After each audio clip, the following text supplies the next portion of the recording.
This is going to be my take on a 1940s wet set hairstyle, and I'm going to give you lots of tips along the way, so stay tuned.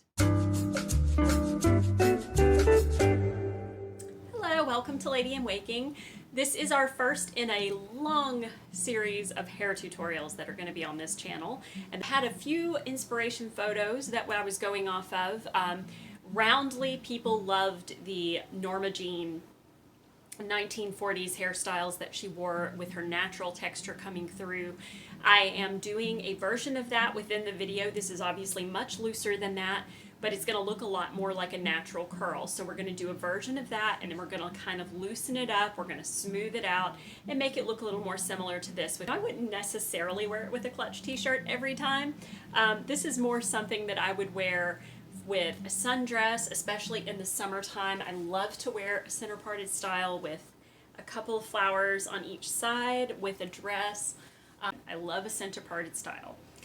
Now, if this curlier, very retro authentic style is a little bit much for you and you're not crazy about it, you can absolutely smooth it out. I have a picture here of me with it just done through hot rollers. If you use hot rollers or a curling iron, you are going to get a far looser set. So we're going to kind of talk about that as well. I have included the setting. I've included the brush out. The brush out is significant with this because I used two different sizes of sponge rollers, a small sponge roller and a large one interspersed throughout my hair to kind of give it a more natural texture. But again, all of this is subjective, all of this is variable. You do not have to do any of this exactly. This is just to kind of give you an idea of how to go about doing it with a wet set. So that being said, let's get to the tutorial. That was a full 2.5 minute introduction. For those of you who hate these long-winded introductions, I strongly encourage you to stick around for them sometimes because there's sometimes information that's important in them. But if not, you can go straight to the tutorial. I'll put a timestamp down below just for those people. So let's get started. Alrighty, so here I am in my pajamas with my hair in its natural state, and I'm actually going to be prepping my hair with the generic value products, Sally Beauty Extra Body Sculpting Foam, and then I also used the Paul Mitchell Thicken Up, which is just something to give my hair a little bit of extra texture. It doesn't show here, but it does in the finished set. And then I'm going to take my smallest rollers, which are absolutely the tiniest of the foam rollers that you can find, and I'm going to actually take my bang section, which is, my bangs are about to my eyebrow, so this is going to be a really great start for just those little kind of waved arches at the front.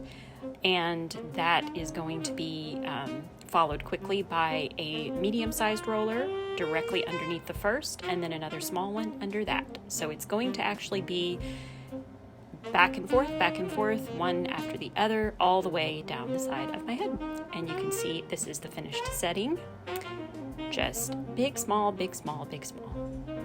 All right, and then I'm going to use this wonderful hairnet that I got from Lauren Reynolds on Vintage Hairstyling. I use that instead of a scarf now universally because scarves tend to slip off my head, and this never does. Now, if you'll excuse me, I'm off to seduce my husband. And here we are the next morning. This is the curls when they are in their first pull-out state. You can see how well they took. Foam rollers take extremely well, even on fine, thin hair, but it will be a lot of brushing. So first I just give my head a good scratch and pull out those curls, just sort of like wiggle through them, make sure I didn't leave any rollers in there. It tends to happen pretty often. And now I'm going to take my curl shaper brush, which this is the brush I used for my initial breakup of my set. And I'm going to just start kind of seeing how all of that took. And you'll see the area at the top where my shortest bangs are, there's going to be a crimp there from the roller clip that I feel like kind of lends itself to either a purposeful wave or a natural curl. So that is entirely something you can do or not do, depends on who you are. Some people take the clamp out so they don't have that ridge there, but in this particular look, I liked the ridge because it gives it almost that little bit of a 1930s lift.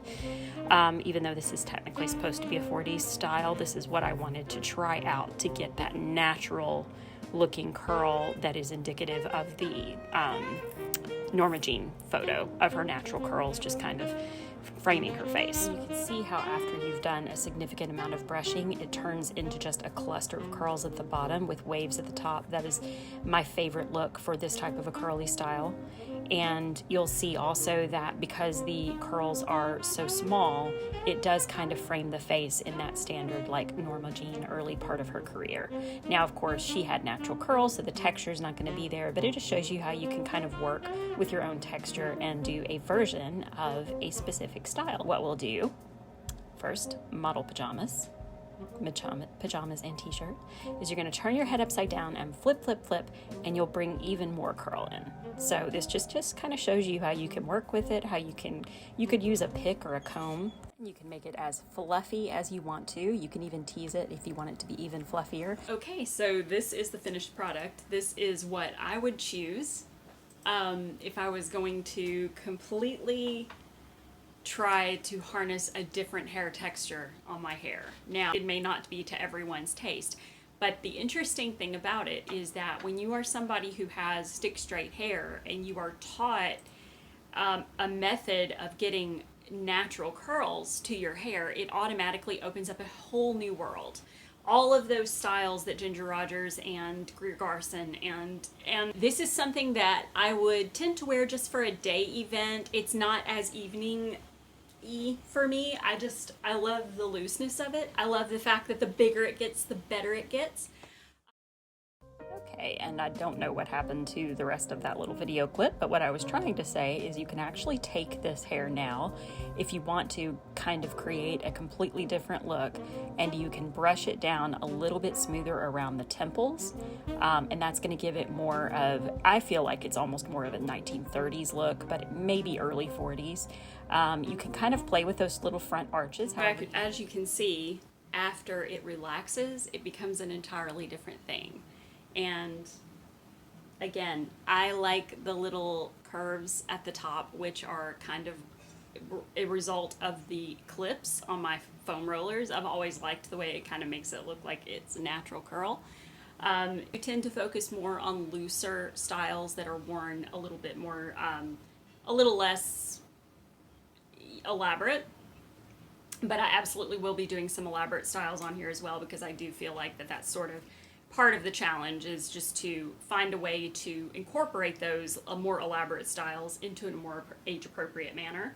I've done similar styles to this in the past, but this is the way I tend to wear it if I do a middle part now. I also wanted to say, before we head out, is I want to say that I really love short form videos. I love TikTok, I love Reels. Definitely check Instagram or TikTok for short form beauty videos. I do before and after videos of hair sets. I do sometimes an occasional product review. I do like fast form type beauty videos. So if that's the type of video that you find yourself gravitating towards more these days, then by all means follow me on those two platforms. But yeah, that's about it. So anything that you would like to see future in this channel, continue to put that stuff below. I've already made note of some of your requests. And remember, around here, it's not about the doing it perfectly. It's about no more waiting around and just getting to it. So we'll see you later. Bye.